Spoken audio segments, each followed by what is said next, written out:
Hello, खमा गणिसा, welcome to my YouTube channel. तो सुबह की शुरुआत तो आपको पता ही है चाय से होती है। फिर बारी आती है मेरा कमरा साफ़ करने की। तो सबसे पहले मैं बेड पर चादर है, अभी बरसात का मौसम है तो थोड़ी थोड़ी ठंडी भी लगती है, इसीलिए ये समेटने के बाद में मैं बेड शीट ठीक करती हूँ, क्योंकि पूरे दिन बच्चे खेलते रहते हैं, इस पे पूरी बिखेर देते हैं तो फिर इसको वापस सही करनी पड़ती है बार बार। और इस कमरे में जितना बड़ा पलंग है उतना तो कमरा भी नहीं है, क्योंकि ये पलंग ने ही पूरी कमरे की जगह घेर रखी है। इससे अच्छा सिंगल बेड होता तो भी इतनी जगह नहीं घेरता, पूरे कमरे में आने जाने की भी जगह रह जाती, पर ये डबल बेड है तो आने जाने की जगह भी कम रहती है। तो ये सब कुछ सही मुझे बार बार करना पड़ता है, बहुत ही मुश्किल हो जाता है डबल बेड में। तो मेरा कमरा साफ़ करने में लगभग 1 से 1.5 घंटा मुझे हमेशा ही लग जाता है। इसके बाद में बारी आती है तकिए रखने की, जो कि कवर, ये बेडशीट की चादर मैंने कल परसों ही थोड़े दिन पहले धोई थी। ये ड्रेसिंग टेबल है जो थोड़े दिन पहले ही साफ़ की थी, पर लगता ही नहीं कि साफ़ की हुई है। आंधी बरसात अभी ऐसा ही मौसम है, सर्दियों में साफ़ सफाई की हुई दिख जाती है कि भाई साफ़ सफाई की है। गर्मियों में आंधी बारिश ये सब होती है तो साफ़ करने का कोई मतलब ही नहीं निकलता है। सारी चीज़ें मैं एक जगह रखती हूँ, मतलब कि ज़्यादा से ज़्यादा होती है वो अलमारी में रखी हुई है, लॉकर में, और जो डेली काम में लेते हैं वो ड्रेसिंग टेबल में रखी हुई है। तो ड्रेसिंग टेबल बाहर से साफ़ की थी, थोड़ी बहुत लिपस्टिक सारी जमा कर। उसके बाद में अंदर की साइड कांच वाला जो डोर है उसके अंदर कम ही चीज़ें रखती हूँ, क्योंकि पूरी भर के रखने में कोई मतलब नहीं, जितना ज़्यादा बाहर रखते हैं उतनी ख़राब होती है। गीले कपड़े से साफ़ करने के बाद में थोड़ा बहुत साफ़ होता है, थोड़े से आधे घंटे या 1 घंटे के बाद में देखो तो ऐसा ही हो जाता है। फर्नीचर में बहुत मेहनत लगती है साफ़ सफाई करने में।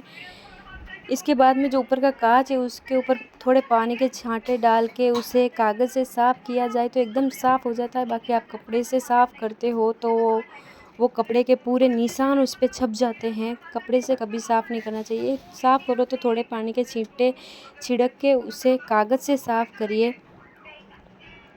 कांच वाच साफ़ करने के बाद में बना के जूते थे वो धोने थे, कपड़े जो कल के थे वो समेटने थे। मैं कपड़े थोड़े गीले गीले होते हैं तभी अंदर ले आती हूँ, फिर अगले दिन समेटती हूँ, क्योंकि थोड़े गीले गीले होते हैं उसे खूंटी में लटका देती हूँ, धीरे धीरे सूख जाते हैं। और बाहर होते हैं तब आंधी में, ज़्यादा धूप में कपड़ों का या तो कलर उड़ जाता है या फिर आंधी में वापस जे वैसी की वैसी हो जाती है मिट्टी में भरकर। तो फिर मैं कपड़े पहले ही ले आती हूँ, और सबसे ज़्यादा तो पहले मैं ओढ़नी सुखाती हूँ। जितने में मैं कपड़े सुखाती हूँ उतने में ये सारे कपड़े सूख जाते हैं। सूखने के बाद में मैं सबसे पहले ओढ़नी लेकर आती हूँ, जिससे कि उसका कलर ना उड़ जाए।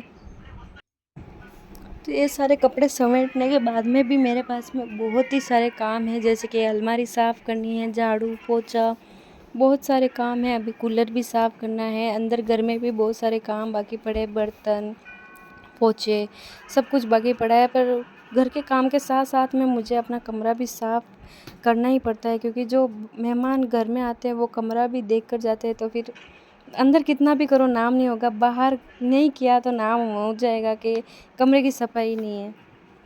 दृष्टि के कपड़े तो अलग ही रखने पड़ते हैं, क्योंकि इसको दिन में 10 बार चेंज करवाने पड़ते हैं। कभी वो माटी में भर जाती, कभी गीली हो जाती, तो फिर बार बार उसको कपड़े चेंज करते रहना पड़ता है।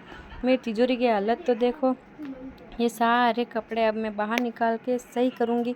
मुझे जो भी कपड़े पसंद आते हैं नए नए वो मैं निकाल देती हूँ पहनने के लिए, और जो भी ज़्यादातर नए हैं पोशाक वो सारी इस बक्से के अंदर है। तो ये मैं इसके ऊपर ही रखती हूँ, क्योंकि कोने से इसके अंदर से जो आंधी आती है उसकी जो माटी होती है डायरेक्ट दरवाजे से पहले बक्से पर आती है। तो इसके अंदर जो पोशाक वोशाक होती है उस पर सारी माटी, मतलब कि अंदर बक्से में माटी भर जाती है, तो ये ऊपर रखती हूँ मैं हमेशा। ये कूलर में से पानी गिर गिर के इतना ख़राब हो जाता है। अभी मुझे अंदर बर्तन भी साफ़ करने हैं, पर मैं गई थी झाड़ू लेने, ये कूलर को बाहर निकालना पड़ेगा। और अगर आपके घर में ये चार्जिंग चालू रहता है तो आप इसे बंद कर दीजिए या तो पिन ही निकाल दीजिए, क्योंकि बच्चे हैं ज़्यादातर लटकती पिन देखते हैं वो मुंह में ले लेते हैं, तो फिर उससे कई बच्चों पे भारी नुकसान होता है। तो फिर आप ये चार्जिंग ऐसे कभी भी ना छोड़ें, बंद करें। फिर बारी थी झाड़ू निकालने की। झाड़ू आप देख ही रहे हो कितनी जगह बचती है मेरे पलंग की वजह से, कम ही जगह बचती है झाड़ू निकालने की। ये है कि कम झाड़ू पोछा करना पड़ता है, ज़्यादातर जगह मेरे पलंग ही घेर लेता है। यहाँ पे इतना ख़राब हो गया था, ये टाइल्स लगी हुई है सफ़ेद, तो फिर इसमें बहुत ही ज़्यादा गंदगी दिखती है थोड़ी सी मिट्टी आते ही। ज़्यादातर तो ये कूलर में से पानी निकलता है, उसकी वजह से माटी भी आती है साथ साथ में, और कूलर का पानी भी गिरता है तो ये जम जाते हैं यहाँ पे। तो आज गुरुवार था, गुरुवार को ना तो कपड़े धोने होते हैं ना तो पोछा लगाना होता है, पर यहाँ से गीला है, ख़राब लग रहा है, तो ये तो साफ़ करना पड़ेगा। फिर बारी थी मुझे तिजोरी साफ़ करनी थी, अलग अलग कपड़े सभी सही जगह पे रखने थे। तो मैंने इनके कपड़े थे वो पहले इकट्ठे किए, धोने वाले थे जो, इनके कपड़े तो धोने पड़ेंगे, मैं मेरे कपड़े नहीं धोती गुरुवार को। तो ये सारी तिजोरी में से कपड़े अलग निकाल के जो पहनती हूँ वो अलग रखने पड़ेंगे, और जो नहीं पहनती वो अलग रखने पड़ेंगे। और जो मैंने एक दो बार पहने हैं वो भी मैं इस बक्से में जमा कर दूँगी। तो अब अलमारी में से मैंने पहले दृष्टि के पापा के कपड़े उनके निकाले, कपड़ों से उनके तो ज़्यादा तो सब दृष्टि ठीक-ठाक के ही थे, कपड़े और इतने ख़राब दृष्टि के हुए नहीं बाद थे। में कपड़े हैं मेरे। इनके मतलब कपड़े कि तो कोई इनके बात कम ही नहीं, कपड़े आज बाहर कपड़ों का तो इतने ढेर ज़्यादा लगा होते हुआ हैं, इतने है, ज़्यादा इसलिए अब की बार तो के मैंने यही रख सोचा देते है कि हैं। जो भी पुराने हैं उनको मतलब कि मैं अलग रख दूँगी, जिससे कि हम इसके गूदड़े बाद में बना मेरे पाएँ। कपड़ों की बारी तो थी, फिर जो जो कि नए-नए हैं वो भी मैं मेरा मन निकाल नहीं देती करता हूँ, कि जो उन पुराने कपड़ों हैं को वो मैं भी रख अलग रख देती हूँ, तो दूँ। फिर तिजोरी तो ऐसा लगता भरनी है ही कि है। 1 साल के लिए बक्से के अंदर रख दूँ और दूसरी साल उसको मैं वापस पहन लूँ। तो इनमें से गर्मियों के ज़्यादातर तो सूती के कपड़े हैं, ये अलग-अलग खाने हैं, उसके अंदर मैं अलग-अलग कपड़े रखूँगी, पहनने वाले अलग और कम पहनने वाले अलग। ये वाला सूट मुझे सबसे ज़्यादा अच्छा लगता है, पर इसकी सिलाई थोड़ी बहुत ख़राब हो गई थी मुझसे। ये भी अभी नया ही निकाला था मैंने, ये बहुत पुराना है। ये ओढ़नियाँ हैं जो मैं कभी-कभी ओढ़ती हूँ, कभी-कभी मन भर जाता है तो फिर इनको अलग रख देती हूँ। ये सारे जोड़ मैंने गर्मियों में पहनने के लिए रखे थे, ये ओढ़नी ये भी नहीं ओढ़ती।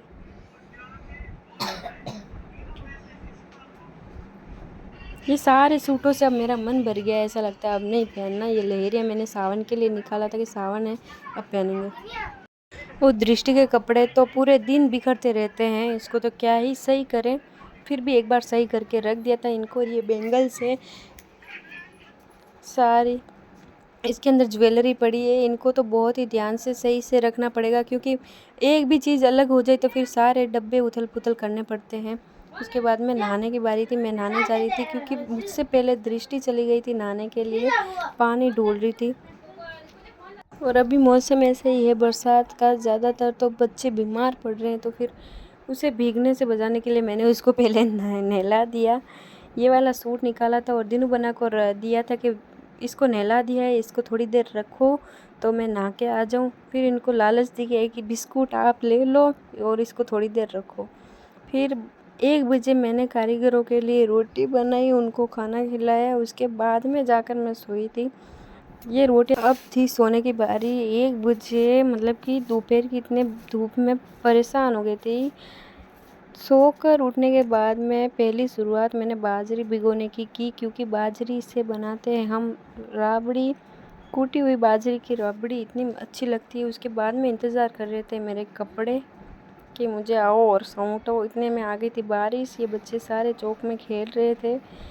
बाहर का मौसम बहुत ही अच्छा हो रहा था।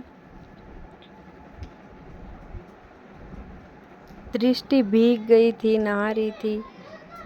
पर ऐसा बोला जाता है कि चलो बारिश में भीग जाए तो थोड़ी बहुत ठंडक हो जाएगी, शरीर में जो गर्मियों की अड़ाएँ होती है वो ठीक हो जाती है। ये दृष्टि खेल रही थी, मैंने इसका वीडियो बनाया था। ये जो गुब्बारे फूल रहे हैं बारिश के, इसको फोड़ रही है दौड़ दौड़ के। तो कैसा लगा आपको मेरा ये व्लॉग? आपको अगर अच्छा लगा हो तो लाइक कमेंट शेयर ज़रूर कर देना। धन्यवाद। मिलते हैं अगले व्लॉग में।